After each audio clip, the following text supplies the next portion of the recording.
Assalamualaikum warahmatullahi wabarakatuh. Perkenalkan, nama saya Ervan Muzakir. NIM saya 10 10 22 33 00 17 dari kelas Elektro 4707, di mana saya di sini diberikan tugas besar mata kuliah Agama Islam. Di sini saya akan menjelaskan tentang sumber-sumber hukum Islam. Nah, apa sih hukum Islam?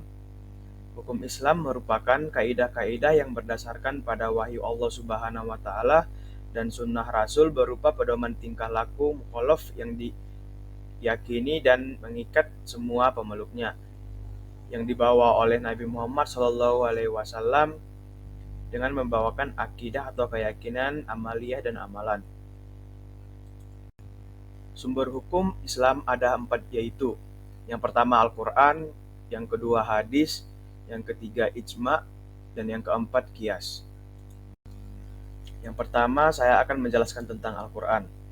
Al-Quran merupakan sumber hukum Islam yang pertama dan utama karena Al-Quran langsung berasal dari Allah Subhanahu wa taala melalui malaikat Jibril dan diturunkan kepada Nabi Muhammad SAW. Al-Quran berisi perintah, larangan, anjuran, kisah Islam, ketentuan, dan hikmah. Al-Quran sebagai sumber yang baik dan sempurna. Al-Quran bersifat mutlak. Mutlak artinya Al-Quran tidak diragukan lagi kebenarannya serta tidak akan terbantahkan. Nah, di sini saya akan menjelaskan tentang kandungan Al-Quran, di mana yang pertama yaitu tauhid atau mengesahkan Allah, dan yang kedua janji atau kabar gembira serta ancaman. Yang ketiga, jalan mencapai kebahagiaan dunia dan akhirat. Yang keempat, ibadah, yaitu menjelaskan cara beribadah kepada Allah. Dan yang kelima, kisah Islam. Yang kedua, hadis. Hadis adalah satu dari 4 sumber hukum Islam yang disepakati para ulama. Hadis menjadi rujukan bagi umat muslim untuk menjelaskan hukum-hukum yang terdapat dalam Al-Quran. Secara terminologis, hadis dimaknai sebagai ucapan dan segala perbuatan yang dilakukan Nabi Muhammad SAW. Sedangkan secara bahasa, hadis berarti perkataan, percakapan, berbicara.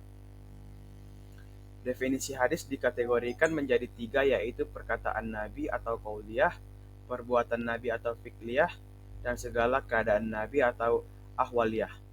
Sebagian ulama seperti At-Tabi berpendapat bahwa hadis melengkapi sabda, perbuatan, dan takhrir Nabi.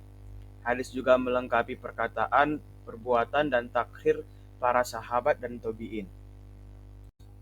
Fungsi hadis. Di sini terdapat 4 macam fungsi hadis terhadap Al-Quran yang ditetapkan oleh ulama Atsar. Yang pertama, bayan at-takrir.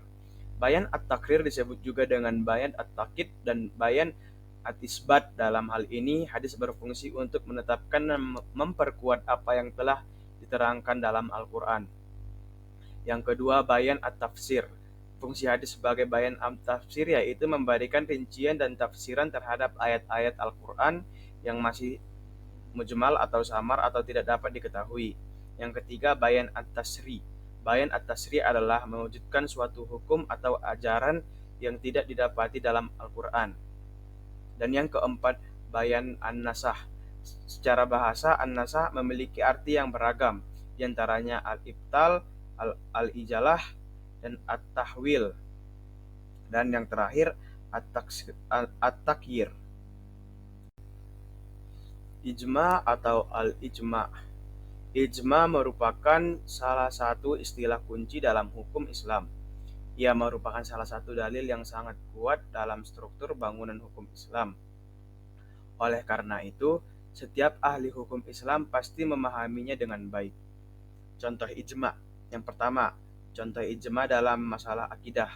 Allah itu bersifat maha mendengar, maha melihat, maha pengampun, dan tidak beranak, tidak diperanakkan. Dan yang kedua, contoh ijma dalam masalah ibadah. Yang pertama, salat 5 waktu itu hukumnya wajib atau fardu ain. Dan yang kedua, puasa Ramadan itu hukumnya wajib. Dan yang ketiga, contoh ijma dalam masalah usul fikih. Al-Quran merupakan dalil hukum yang utama dan hadis merupakan dalil hukum yang kedua setelah Al-Quran. Kias atau al-qiyas. Pengertian kias adalah salah satu sumber yang bisa digunakan dalam menyelesaikan masalah di dalam agama Islam.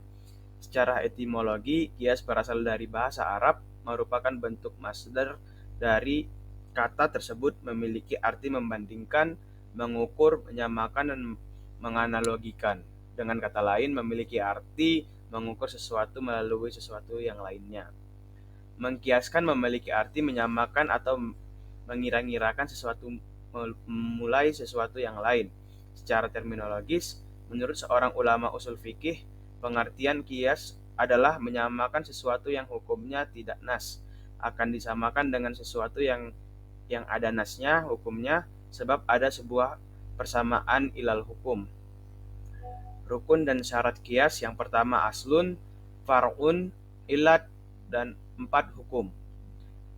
Macam-macam kias, kias aulawi, kias musawi, kias adna, kias jali, dan kias kofi. Sekian, terima kasih. Assalamualaikum warahmatullahi wabarakatuh.